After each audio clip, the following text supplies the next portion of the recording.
Telangana MLC ఎన్నికలు రాష్ట్ర BJP పెద్దలకు సవాల్గా మారాయా? అధ్యక్ష పోటీలో ఉన్న ఆ నాయకులు ప్రతిష్టాత్మకంగా తీసుకున్నారా? ఉత్తర తెలంగాణలో బలమైన పార్టీగా ముద్ర వేసేందుకు ఇదే సరైన సమయమని భావిస్తున్నారా? అంటే కమలం క్యాడర్ అవునని అంటుంది. అందుకే సొంత పార్టీ ఎమ్మెల్యేలను సమన్వయం చేసుకుంటూ ఎంపీలు ఎన్నికల ప్రచారాన్ని ఉధృతం చేస్తున్నారట. అయితే నిజంగా ఇదంతా పార్టీ బలోపేతం కోసమా లేక నాయకుల ఆధిపత్యమా? పార్టీలో అంతర్గతంగా జరుగుతున్న చర్చ ఏంటి? Watch the story. తెలంగాణ రాష్ట్రంలో జరుగుతున్న పట్టభద్రుల ఉపాధ్యాయ ఎమ్మెల్సీ ఎన్నికలు బీజేపీ ఎంపీలకు సవాల్గా మారాయి. ఉమ్మడి మెదక్, కరీంనగర్, నిజామాబాద్, ఆదిలాబాద్ జిల్లాల గ్రాడ్యుయేట్స్, టీచర్స్ నియోజకవర్గానికి ఈ నెల 27న ఎన్నికలు జరగనున్నాయి. ఈ 2 ఎమ్మెల్సీ స్థానాలు కేంద్ర మంత్రి బండి సంజయ్తో పాటు ఎంపీలు ధర్మపురి అరవింద్, రఘునందన్ రావు, నగేష్ల పార్లమెంట్ పరిధిలో ఉన్నాయి. వీరితో పాటు 7 ఎమ్మెల్యేలు కూడా ఇదే ప్రాంతం నుంచి ఎన్నిక కావటం విశేషం. దీంతో వారికి ఎన్నికలు ఎంతో ప్రతిష్టాత్మకంగా మారాయి. 2023 వరకు ఆయా నియోజకవర్గాల పరిధిలో బీజేపీకి నామమాత్రంగానే ఓటు బ్యాంకు ఉండేది. కానీ అసెంబ్లీ, పార్లమెంటు ఎన్నికల్లో బీజేపీ అనూహ్యంగా పుంజుకుంది. ప్రత్యర్థులు ఆశ్చర్యపోయేలా ఉత్తర తెలంగాణ ప్రాంతంలో ఎమ్మెల్యే, ఎంపీ సీట్లను గెలుచుకుంది. ఇక్కడ ఓటు బ్యాంకుతో పాటు సీట్లను సైతం పెంచుకుంది. ప్రస్తుత ఎమ్మెల్సీ ఎన్నికలు మొత్తం 4 ఉమ్మడి జిల్లాల పరిధిలోని దాదాపు 45 అసెంబ్లీ సెగ్మెంట్లకు విస్తరించి ఉంది. శాసనసభ ఎన్నికల్లో ఉమ్మడి నిజామాబాద్లో 3, ఉమ్మడి ఆదిలాబాద్లో 4 స్థానాల్లో బీజేపీ అభ్యర్థులు విజయ కేతనం ఎగురవేశారు. మరో 18 నియోజకవర్గాల్లో 2వ స్థానంలోనూ, మరికొన్ని చోట్ల 3వ స్థానంలో బీజేపీ అభ్యర్థులు నిలిచారు.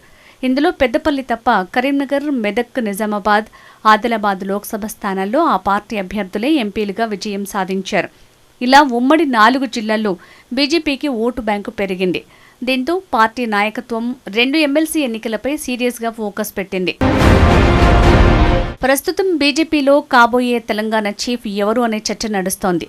బీసీ నేతకే పార్టీ పగ్గాలు అప్పగించనున్నారనే టాక్ వినిపిస్తోంది. బీసీ లీడర్లైన Malkajgiri MP Etela Rajender, Nizamabad MP Arvind, Karimnagar MP Bandi Sanjay పేర్లు రేసులో ముందు వరుసలో ఉన్నాయి. ఇందులో ఆల్రెడీ బండి సంజయ్ ఒక టర్మ్ అధ్యక్షుడిగా బాధ్యతలు నిర్వహించారు. ఆయన హయాంలోనే తెలంగాణలో బీజేపీ బాగా పుంజుకోవడానికి దోహదం చేసింది.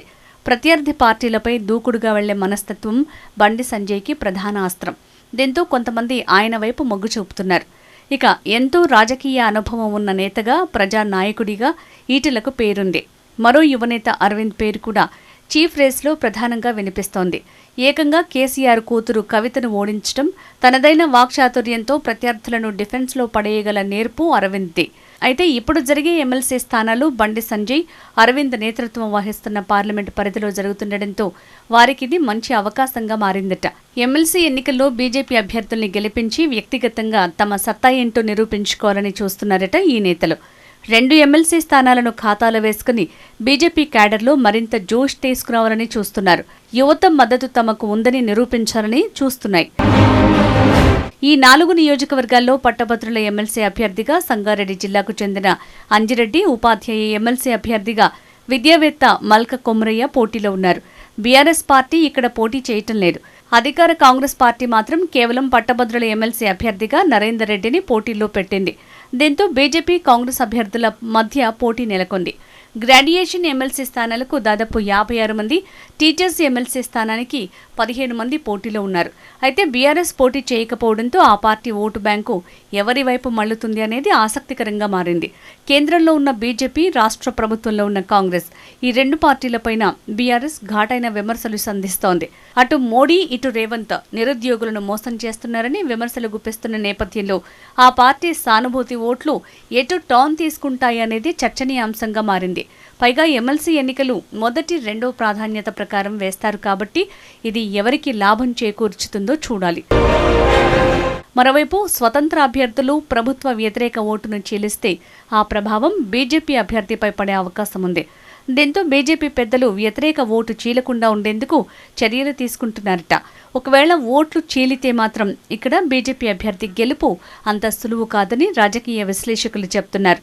స్వతంత్ర అభ్యర్థులు ఎక్కువ సంఖ్యలో పోటీ చేయటం వల్ల ఎవరికి మైనస్, ఎవరికి ప్లస్ అవుతుందనేది 27 తర్వాత తేలనుంది.